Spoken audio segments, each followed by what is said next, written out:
I'm Giovanni's mother. Giovanni was only 3 months old. He was such a happy, loving baby. His smile would light up the room. I miss him so much. It's not fair how things ended because of the defendant.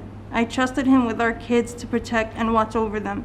I can't believe someone would do that to their own son. There was no attempt from the defendant to save him. He had a chance to call my brother who was downstairs, but he didn't do that. He was supposed to call 911, but he didn't do that.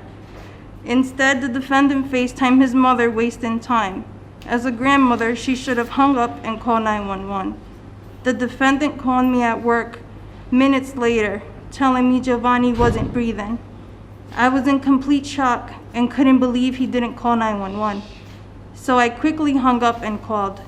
I was rushed from my job to the hospital. He looked so guilty, especially because he didn't want to be in the hospital with me. The defendant even tried to blame my other son, who witnessed it. He told me that he didn't know how he was going to look at my other son if he saw him.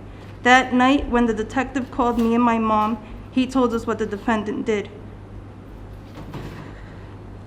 Seeing my baby laying down on the hospital bed was very emotional. He was on life support. The doctors told me he had blood behind his eyes and that he would never be able to see again. They were trying to do everything they could so he could survive. They tried checking his brain and his lungs ended up collapsing. I was giving Giovanni a kiss every time they moved him to a different stretcher. Hours later, they brought me to a room and tell me that my son didn't make it. It broke my heart in so many pieces. Giovanni was very aware of his surroundings at 3 months old. He already was trying to lift his head up. He would make silly noises and bubbles with his mouth. He didn't even get the chance to walk, talk, play with his big brother, or even go to school to start his future. My other son, who's 7 years old now, gets a lot of nightmares. At the beginning, when the counselor came over to the house, she brought a baby doll and Band-Aid to see what he would do. He would place the Band-Aid on the baby doll's forehead and mention, "Daddy, pow, pow, baby brother." He also mentioned that the defendant hit him. "Daddy called you at work. He was pushing and hitting me and I was crying." Just the other night he asked me, "Where's baby brother? Why did he die?" And then he mentioned the defendant did it. My son is traumatized, witnessing the murder of his baby brother, something that could have been prevented. I myself get a lot of nightmares and flashbacks of that day at the hospital. There's days I wake up in the middle of the night and I start crying. Knowing that he's not here with us hurts so much. This caused a lot of damage mentally, physically, and emotionally. There's no other way to describe the pain, anger, and anxiety I've been having.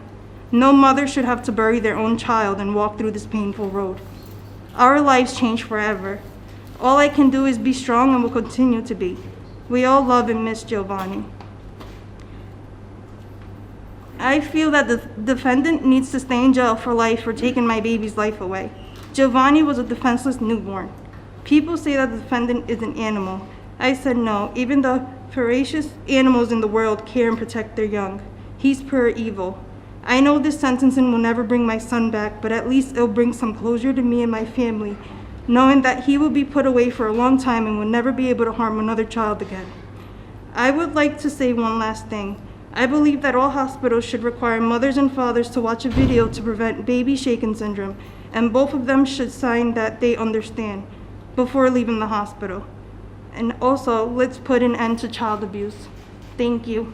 Thank you very much. Judge, with your permission,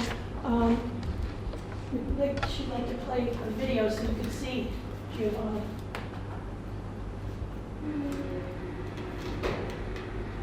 Hi.